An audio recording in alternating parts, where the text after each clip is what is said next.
English Literature Revision for Power and Conflict Cluster Poetry, War Photographer. Okay, just some general advice. Don't focus on what you can't do. So you're not expected to teach yourself new material.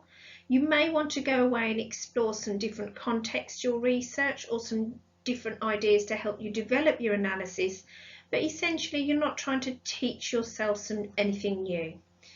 Use this time to revise and prepare your revision materials. So they're going to be incredibly useful as you get towards the end of year 11, when you're starting to really do that in-depth revision for your exams. Set yourself just 1 or 2 tasks that you want to achieve and then do them. So it might be you try different activities on different days. So you might decide to do some online learning tasks through Seneca or Sam Learning, and you may like to try some written work on the next day, and followed by perhaps a day of making and using your revision materials. So just try and vary it, just to try and make sure that you're doing something each day. Just a reminder of where you can find some of the extra revision resources.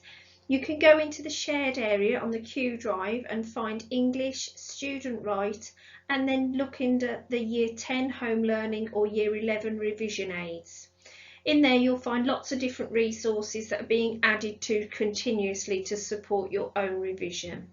You can log on to Sam Learning and Seneca Learning, and your teachers will have enabled you to do different activities to support your revision.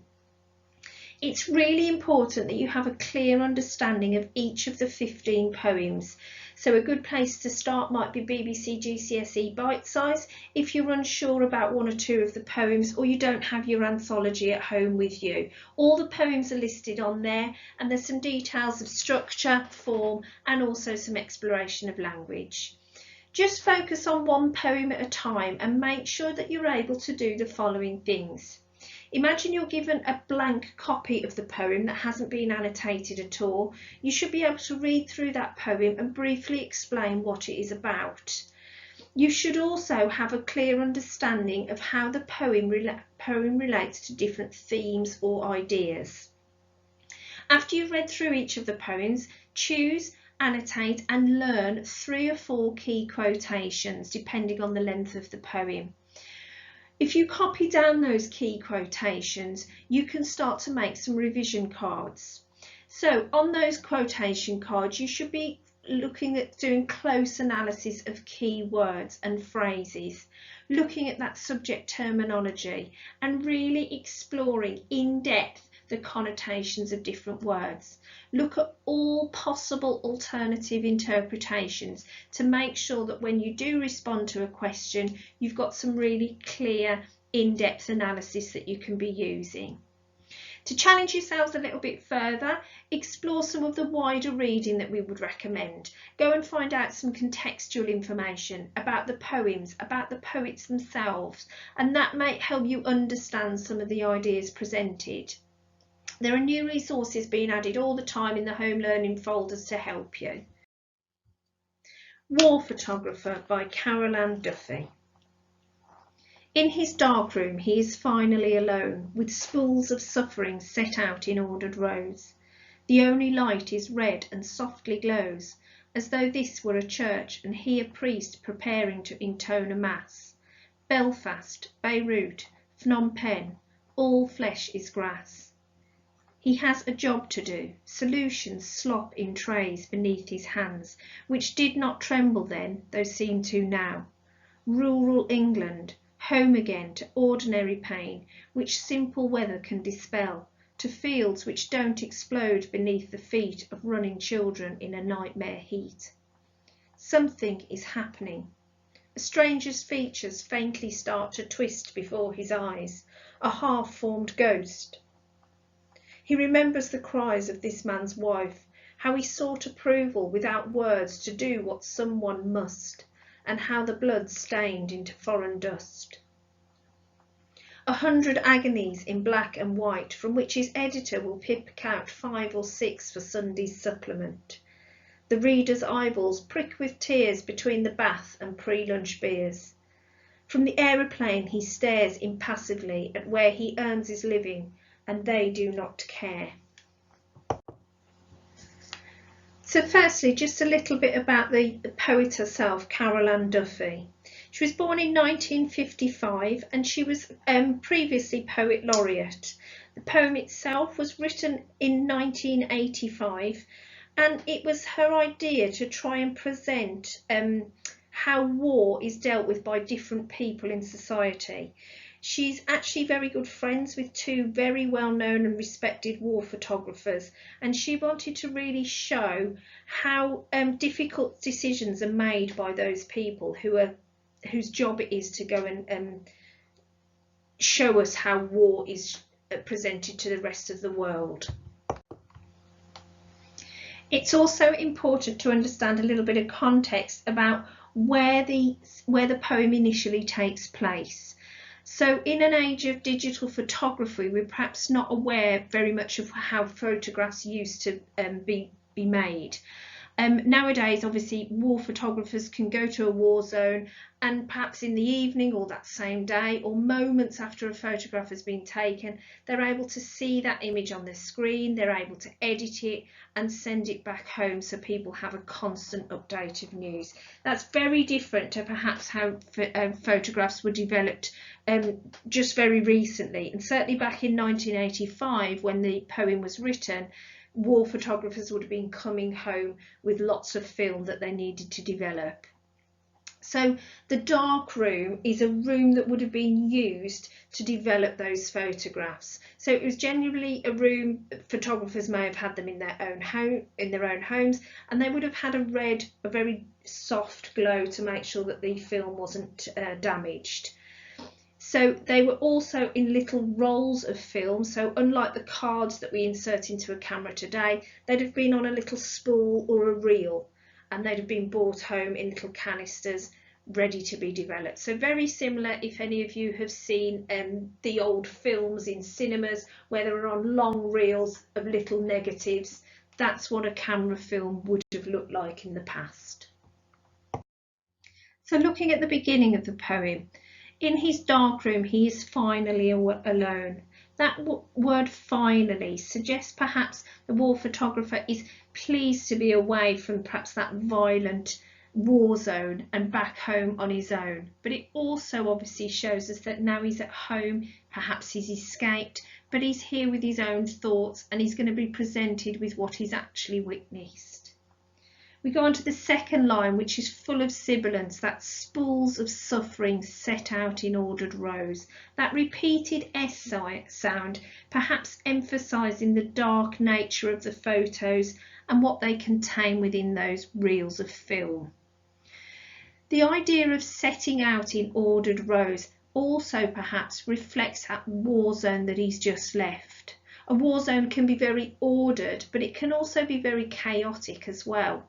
So perhaps at home, to make sense of that chaos, he's got his camera reels laid out in an orderly fashion. Perhaps a much darker image, it might be reflective of this idea that he remembers the rows of the graves that he's witnessed back in the war zone. So there's lots of different alternative connotations that you can explore within that, just what that one short phrase. It talks about the only light is red and softly glows. And perhaps the idea of red has connotations of blood or violence. But the contrast there with the soft glow perhaps gives us this imagery of somewhere much warmer and safer. So perhaps he's reflecting this contrast between quite a violent, bloody war zone to the safety that he feels once he's back at home, developing those images, something that he's very familiar. He describes it as being in a church and a priest preparing to intone a mass, and that also helps us understand perhaps the comfort and the respect that he feels when he develops his photographs. These aren't something that he's just going to forget.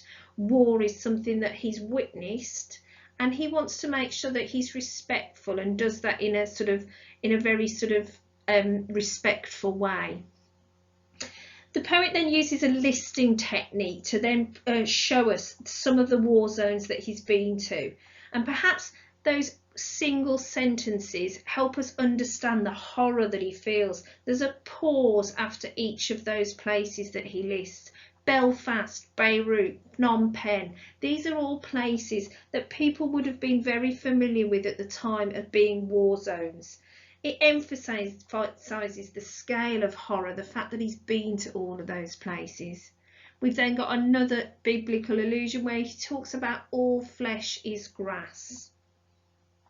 So perhaps he's just looking at the metaphor that to describe perhaps how fragile life is, that perhaps life is almost meaningless to certain people in these places, but actually for him it's something that deserves a lot more respect.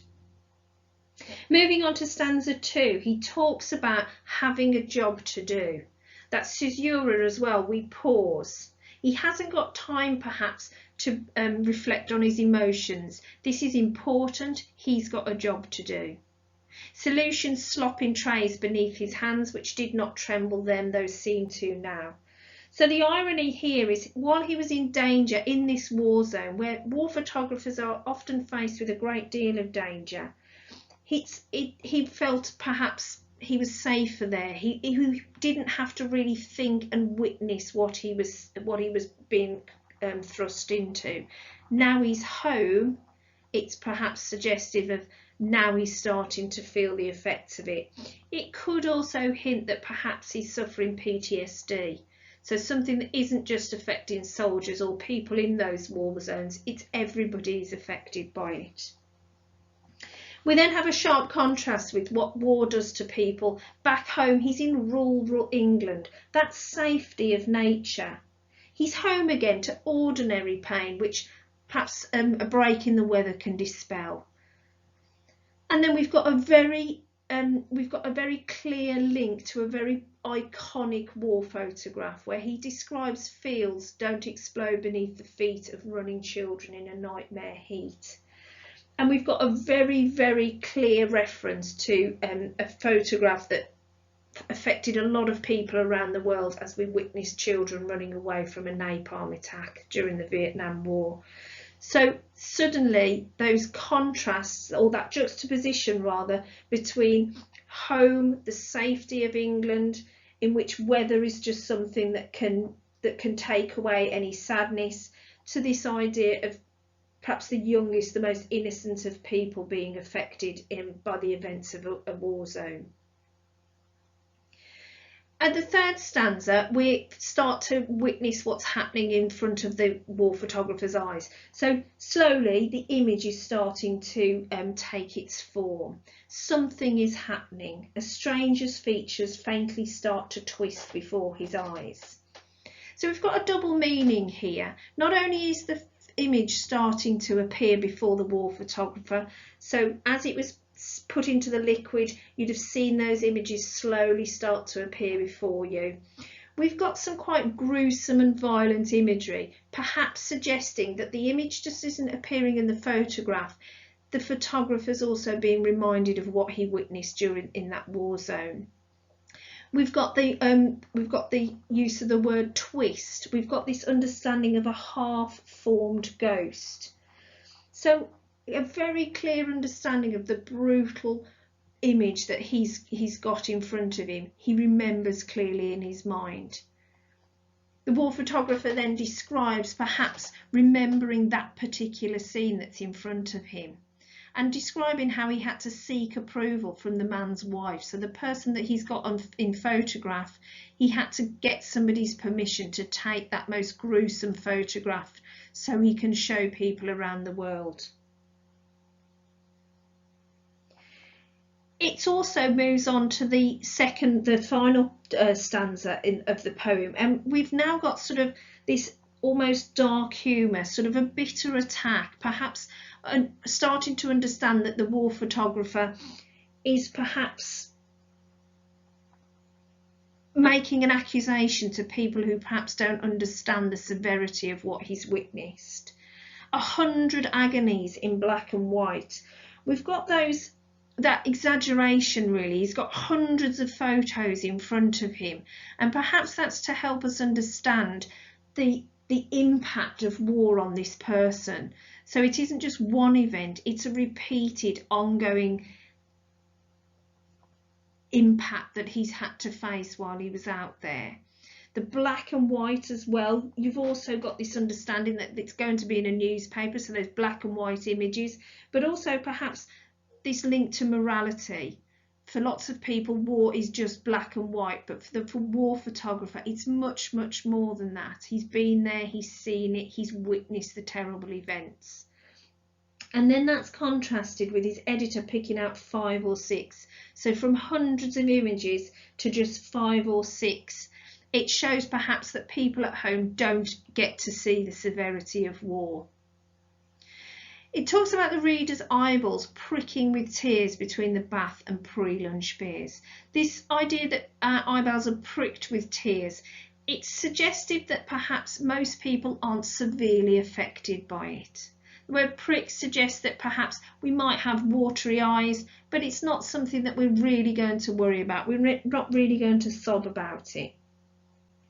And we've also got this juxtaposition of tears and then pre-lunch beers. So the fact that those two words rhyme, it emphasises their importance within that sentence. Our tears are perhaps should be something that's much more important, but actually it's the idea that we've got this comfort of baths and pre-lunch beers. We're able to move away from the war zone and focus on something that comforts us. We're not confronted with the reality of war in the same way that the war photographer is. You could almost, I think, how you would read that section of the poem, I think it would be quite angry. It's our war photographer being frustrated with people's lack of ability to understand the impact and the realities of war. He talks about the aeroplane, he stares impassively at where he earns his living. So leaving those war-torn countries, the word impassive perhaps suggests that he's without emotion. Alternatively, it perhaps shows that he can't show any emotion. So when he's in those war zones, he just feels kind of numb or helpless or unable to do anything. And the final phrase of our stanza, they do not care. That collective pronoun, they, it has an accusation-like tone. It emphasises our war photographer's resentment. People at home perhaps not understanding the reality, the brutal reality of war. So by now you should be able to summarise what the poem is about in full sentences. You should understand that it's written from the perspective of a war photographer and perhaps looks into the ideas that he's frustrated with people's understanding of what war is. The reality of war for him is perhaps very different to how people at home view that situation. As you annotate your poem with points that you remember from your initial study, you might start to add some ideas to help you develop your analysis. So you should be selecting 3 or 4 quotations and doing some quote explosions. So remember, you're trying to explore those multiple connotations of individual words or phrases. If you can identify any obvious techniques, in this case there's lots of alliteration, particularly sibilants. Look for those similes, look for powerful verbs, adjectives and words that are used to try and help us understand what the poet is trying to tell us about the reality of war. Remember, you're trying to explore the impact of the language used. Next, we're going to focus on the poem's form and structure. So understanding how the poem has been put together can also help us understand what the poet is trying to tell us about the reality of war and also about how war affects different people, in this case the war photographers. So when we look at the stanzas, they are 4 regular stanzas. They're very structured and they're all structured in a very similar way. So you've got rhyming couplets interspaced with non-rhyming lines, and each of the stanzas follow the same format. That regular structure could represent that he's trying to move away from that chaotic reality of war. Now he's back home in this familiar process. He's able to put some structure into his own life and help him work through those difficult scenes that he's witnessed. It could also suggest that he's trying to create a lot of distance between himself and that chaos of the war zone. It's written in the style of a narrative as well, so it leads us through the act of the war photographer processing through his photographs. In hand, he's actually processing his emotions, starting to understand about how the war has made him feel, remembering those difficult scenes that he's witnessed, and then moving forward, how he's going to cope with being back at home and perhaps deal with the frustrations of people not understanding what he's gone through. It's very cynical at the end, this idea that he perhaps is aware that people don't understand how war is having a huge impact on people all around the world. We just, as the public, we just get to see just a few photographs that he brings home. So the structure of this particular poem is incredibly important to help us understand what the poet is trying to show us about the realities of war. So it might be really useful to do a little bit of contextual research, find out about the famous photograph that's referenced in stanza 2, describing that children running in a nightmare heat. It's called Napalm Girl. There's actually some quite up-to-date information about what's happened to the young girl since, and she's gone on to live quite an interesting life. So that might be something to give you a bit of context. It might be interesting to read from the perspective of war photographers why they actually take pictures of war and suffering. What are they trying to help people at home understand? And perhaps explain why some of those photographs are so powerful when we see them. One photographer, Robert Capa, a Hungarian war photographer, once said that the desire of any war photographer is to be put out of business. So once you've done some contextual research, perhaps have a look at that quote and think about what he meant by that. What was his long-term goal? What are the war photographers trying to help us and make us understand? As always, start with the British Library website, see what resources you can find in there. Have a look at any contextual information that you can find, and also keep up to date with the resources in your home learning folder. They'll be added to all the time, so that can help with your general understanding. You now need to start to try and make some links between War Photographer and the other poems within the cluster. So the best way to do that is to try and think about the themes that War Photographer represents. So they're all linked by the theme of power and conflict. So now you need to think specifically about those links that you're making. So in this instance, War Photographer perhaps focuses on the reality of war or the reality of conflict, how it affects certain people in those war zones. You could also explore inner conflict. So the war photographer clearly has two very different lives. He has his job that he does when he's out in the war zone, and when he comes home, how he processes what he sees. So there's several good poems that you can link it to depending on your question. You've got things like The Emigre, which talks about how people, the reality of war and how it perhaps impacts on certain people. You've got the reality of war and conflict with Charge of the Light Brigade, Exposure, Bayonet Charge, or even Kamikaze. But this idea of conflict or inner conflict, you can start to expand your ideas and link it to some of those other poems. So have a good read through and start to think about the poems that you particularly know well or the ones that you enjoy. How can you link it and start to make those wider links, perhaps focusing on those slightly more ambiguous ideas. Okay, so moving into the question. So an example exam question for you.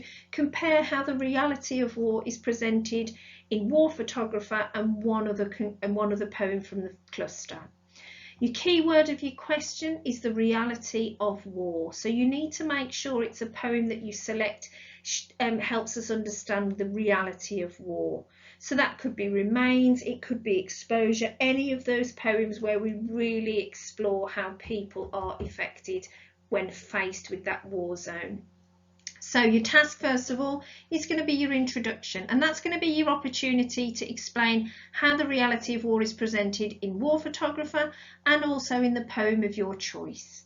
So split your paper into two halves and start to jot down your ideas, and that's where your revision notes come in really useful. Grab your quote explosions, start to think about how the quotes that you know and that you've learned can link to your question. So your first PEA paragraph is going to be about War Photographer and how the reality of war is presented.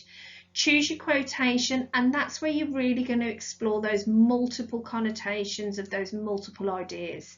So think about the writer's intention, think about the impact of a certain word, explore the various possible alternatives with another word, what the writer could be trying to show us and how that impacts on the reader. As you continue your response, you're going to alternate between War Photographer and your second chosen poem. Remember, you're comparing, so use those comparative connectives. However, similarly, in contrast. So make sure you're continually comparing the two representations of war. Aiming for 3 paragraphs, so you're looking about 6 in total, but it is quality over quantity. A really detailed analytical paragraph will always be better than something which is much shorter. And remember, at the end, leave yourself time to carefully check and correct your response, but also leave yourself time to do a conclusion. Sum up how the reality of war is presented in each of your poems and which one you find most effective and why. A very quick reminder of the mark scheme. You've got up to 30 marks available for your poetry comparison. And to get into those top 2 brackets, you need to be focusing on the language in the left-hand column. So level 5 is thoughtful developed, which will give you up to 25 marks. And level 6, which will get you the maximum of 30 marks, is convincing and critical analysis. That explains why it's really, really important to try and make sure that you're exploring all those possible connotations. So you're looking at the literal meanings, but you're also looking at the metaphorical meaning. You're involving the context to help you develop your analysis. You're exploring the impact on the reader. So really that careful use of your PEA checklist to really develop all your answer to help you get that analytical and critical response. A little bit further down in the mark scheme, levels 3 and 4 still needs to be explained or clearly explained. So that means you still need to be focusing on close analysis of words in those quotations, and you still need to be explaining the effect on the reader. So it does still need to be developed, and you do need to compare. To get into level 3, you need to make sure that you have compared both poems effectively. So it's no good just writing about war photography. You need to have also carefully selected and analysed your second choice of poem.